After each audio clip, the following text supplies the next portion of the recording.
And welcome back. This is Big Report.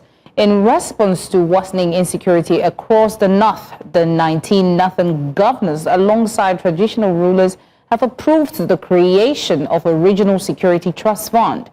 Each state, working with local governments, will contribute 1 billion naira monthly, deducted at source, to fund coordinated regional security operations. The forum also announced a 6-month suspension of all mining activities, citing illegal mining as a major source of funding for bandits and insurgents. In addition, the governors renewed calls for state police, urging constitutional amendments to enable it. The key question now is whether this bold regional strategy can translate into real security gains. Big question indeed. Our guest, Mansur Kurugu, Peace and Democratic Governance professional, joins us for a deeper insight. Mansur, you're welcome. Thank you very much for joining us again. We were together on Monday on the news and we had this conversation, but there wasn't plenty time. Here we have a much more robust platform to discuss this. And I'm wondering, 1 billion naira monthly contribution per state seems very ambitious. And I'm wondering if these individual states have the capacity to actually do that. And do you consider this funding model sustainable? How likely is it to stick to implementation without delays or without leakages or even corruption? Yeah, thank you very much for having me, and good morning, Nigeria. So I think the 1 billion per state is ambitious in a way, like you rightly mentioned. But if you listen carefully to what the governor that mentioned the amount of the money said, I think you can understand that it's absolutely possible, because they said they are going to look at the modalities to source the money between the state and the local governments.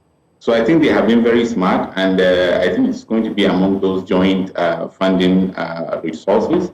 They are not directly going to come out from the state alone. Probably it is going to come across all their local governments, and then they can be able to put it together. And I think since they consider it a priority now, addressing the insecurity within the region, and it became like a commitment together with other governors in the front, in the presence of the traditional leaders, and they make it very public. And of course, they are politicians, and whatever that will impact in their image as politicians, they try to make sure they do it. So I believe they will be able to deliver the commitment of providing 1 billion, at least from now to the 2027, which we are certain all of them are going to be the governors of their state. But of course, during 2027, there could be another conversation to see either the sustainability of committing that resources, or probably the security dynamics might have changed, which could warrant a different decision and different commitment. So it's very worrying that we're looking at 2027 in this dynamic here, where we have very terrible security situations in Nigeria. It doesn't seem conclusive enough if they're still going to be looking at how the modalities of getting this 1 billion naira per state between the state or whoever or whatever apparatus. It's not very confidence-inspiring, is it? Yeah, so we have to always think about the context. So these are the political and democratically elected governments. Nobody would be sure that, of course, we all know the 19 governors are not going to remain intact. Obviously, some of them are going to exhaust their tenures by 2027. Some of them might not even win a re-election, which means if there is a change in leadership, which means if there are certain governors that are not. Mansur, just a second there. We seem to be having audio challenges. We are unable to hear you currently. We're going to check again and see. There you are. To ensure that these security situations are being calmed down. Right? So if that happened, probably we might see certain changes. So I'm saying none of them stated any plan to 2027. But I think if we are to think deeper, obviously we should expect this initiative from now to 2027. And then, of course, we can all be skeptical about what will happen beyond 2027, because it's highly unpredictable. You know, it's a space of politics. You know, so many factors are now going to decide what will happen after 2027. Right. So, Mansur, I like how you said it's unpredictable. And of course, you also mentioned that, some governors may remain, some may not, But now let's talk, transparency and accountability. 1 billion naira. I'm sure that, all states get allocation and everything. If that 1 billion was, was easy to get, why are we having those issues, reoccur? And how are we going to prevent that now? If they're saying, okay, we're coming together to fix this, how are we going to prevent the misuse of, the Security Trust Fund? Of course, knowing fully well that this thing has been going on and on for so long. Yeah, thank you, Queen. So I think you already begin to discuss the major challenges that this whole Security Trust Fund is likely going to face, which is transparency and, accountability, a proper management of this fund. So if truly the governors would want to use this fund in the right way, we would expect in the coming days or weeks or months would be too long, but coming weeks, to see a proper framework on how to utilize these resources. Part of it should be, a transparency and accountability mechanism on how to utilize these resources. Of course, we know there are tendencies of, politicizing the entire process. So we want to see another transparent process that shows, citizens are going to be centered to it. We want to see how traditional leaders are going to be centered into management of these resources. We want to even see how civil society are going to be centered in monitoring and ensuring a proper management of these resources. So it all depends on the because now it's just a pronouncement. None of us is having a clear understanding on one, how these resources are even going to be mobilized, how soon it is going to be paid, where is it going to be kept, who is going to manage it, what is it even going to be used for, who will be responsible for tracking, monitoring, and all of those things. So I think there are so many moving parts, so many uncertainties, so many things that requires clarity, but the most important thing is to start. Of course, the most successful system is the one that evolves, but I mean, this came, as a reaction, not as a, proactive measures. It came as a reaction, which means it is already a little bit kind of late, but we are not saying, well, don't do it, but we are saying now that you have started to do it, you really need to do it very intentionally. You really need to be very fast. You really need to be very sharp. You really need as many, professionals as possible to sit together to make sure there is a proper framework, there is a proper plan, there is a monitoring mechanism, there is implementation team that will ensure these cumulative 19 billion naira has been utilized properly monthly. Okay, Mansur, let's leave this 1 billion naira for a second, because I think we're also invested in the economics of this all. But for the very first time, the 19 northern governors, and in fact, Nigeria has actually admitted to one of the characteristic factors that people have always suspected is responsible for the violence in the north, and that is mining. They suggested a 6-month ban on mining. So they're saying that this does happen and that it is illegal. How they intend to enforce this, I'm wondering. Maybe you have a suggestion. But to the fact that it has just been admitted that we have a mining crisis and this is responsible for the violence we're seeing, how does that play into everything that we're seeing now? So in the first place, mining is multi-billion-dollar, business, and we should expect so many irregularities if the process is not properly regulated.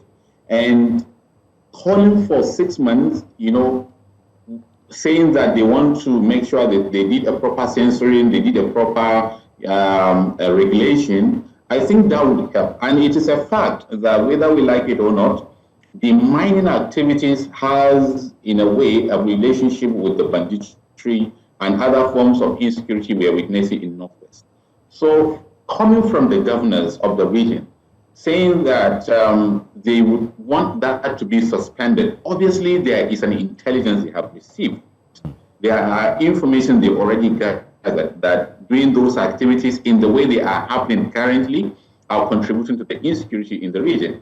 So if the 6 months is going to be properly utilized, and if there is going to be a coordination and synergy in, assessing the situations around the mining site, in doing the censoring, in doing the regulations, between the state governments and the federal government. Within the 6 months, we would expect this particular governors forum and the country at large to be able to gather sufficient information and probably to develop at least a framework.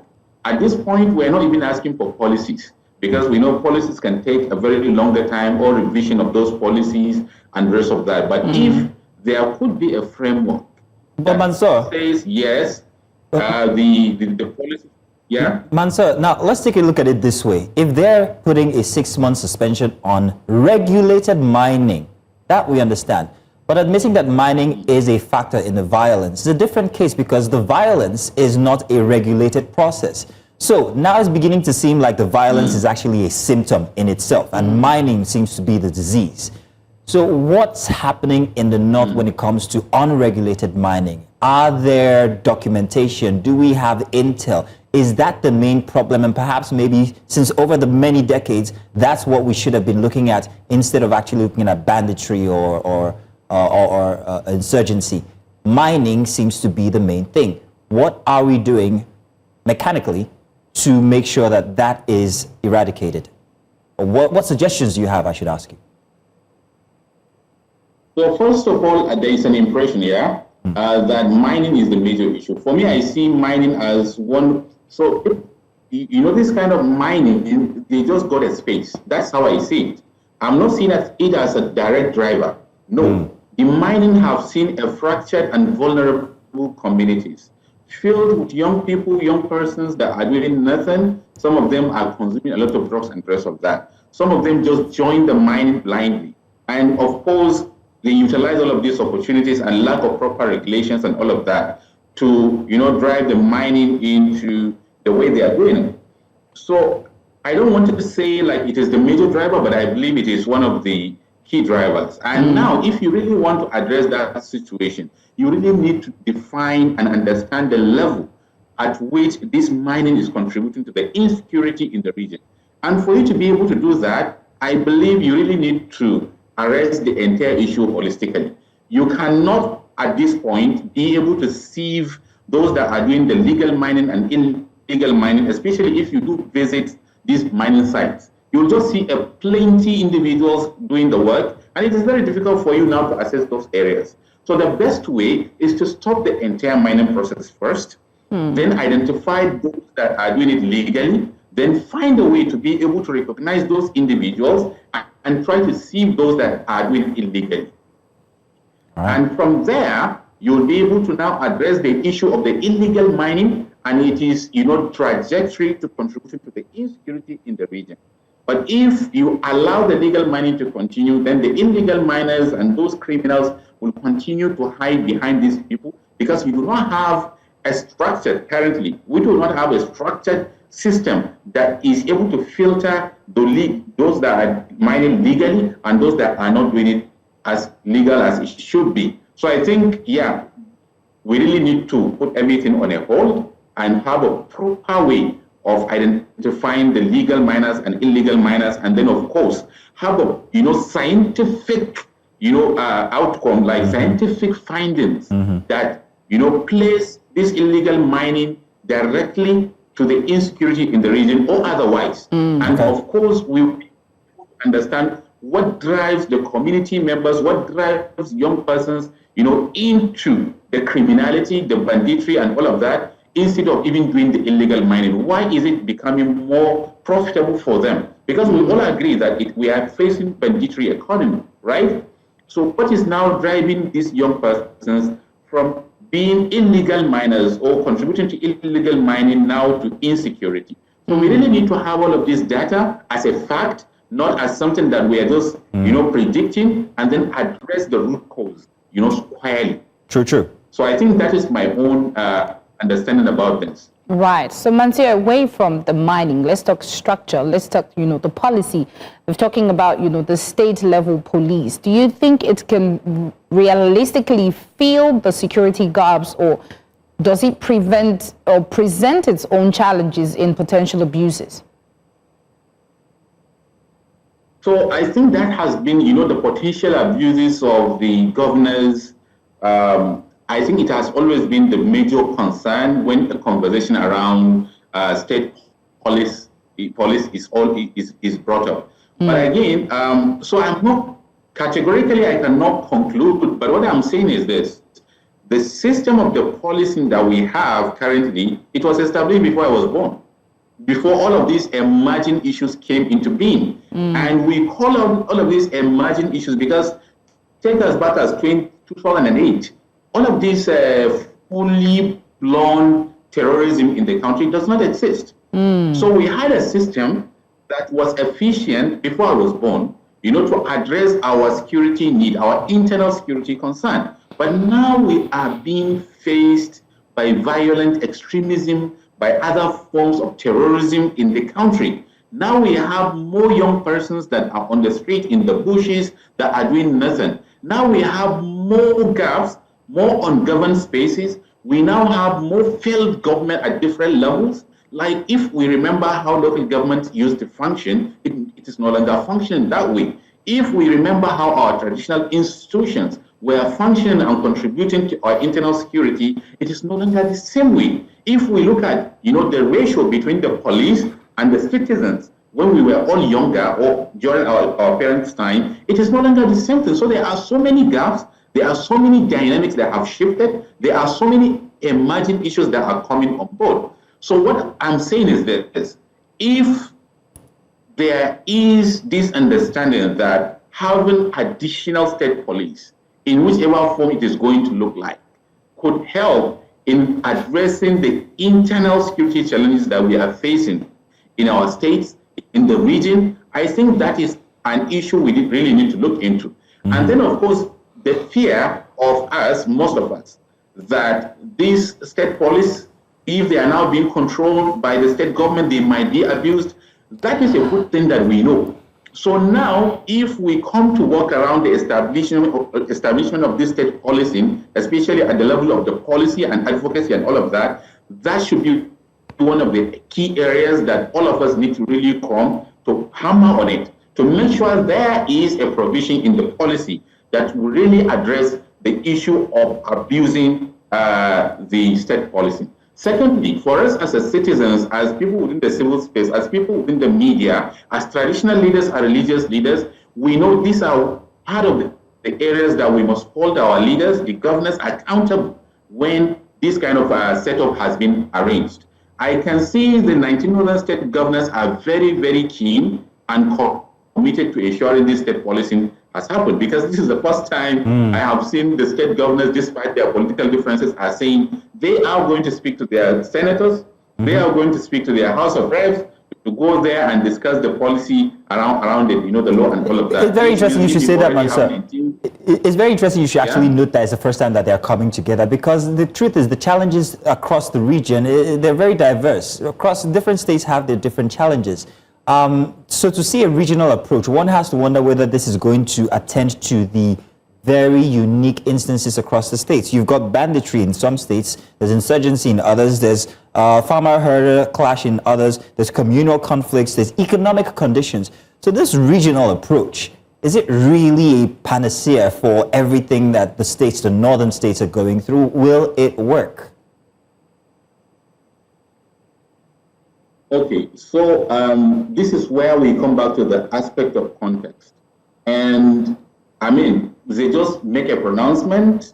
There is no clarity on what the policy is going to look like. But like you rightly mentioned, I think if they are going to do it right, at this level, we really need to look into the specific context, needs, and challenges in each and every state. Not really to have a one-size-fits-all, policing system. I'll give you an example. Take North Central, go to Plateau. They have their own platform called Operation Rainbow. That Operation Rainbow it's not directly a state policing, but it is really dealing with the issues to the barest minimum in the state. And that is what works for them. And if you go to other states like Kaduna, you can see CADVs. If you go, there are already certain existing platforms, even though not fully and formally formalized with all the policies and allowing them to carry, ammunitions and all of that. So if they are really going to do it right, I believe the best way is to be able to allow states to come up with their own, sort of arrangement that will address the specific needs and nature of their insecurity within their own states. For example, like you rightly mentioned, in the Northeast, they are being faced by violent extremism, largely driven by religious ideology. If you go to the Middle Belt, they are facing communal conflict. If you come to now Northwest, in most of the cases, they are pure work of criminals and criminality, where, people just are doing banditry for economy. So we really need to be sure that this new system that we are, the governors are calling for is, it's addressing issues in each and every state, looking into their context, their needs, and the challenges within the state. Not really to bring another sort of Nigerian police that will come with the same approach, with the same individuals within it, with the same, equipment and all of that. Well, Mansur, thank you so much for joining us this morning. It was an absolute delight having this conversation with you. We appreciate you joining us at Breakfast Extra. Thank you.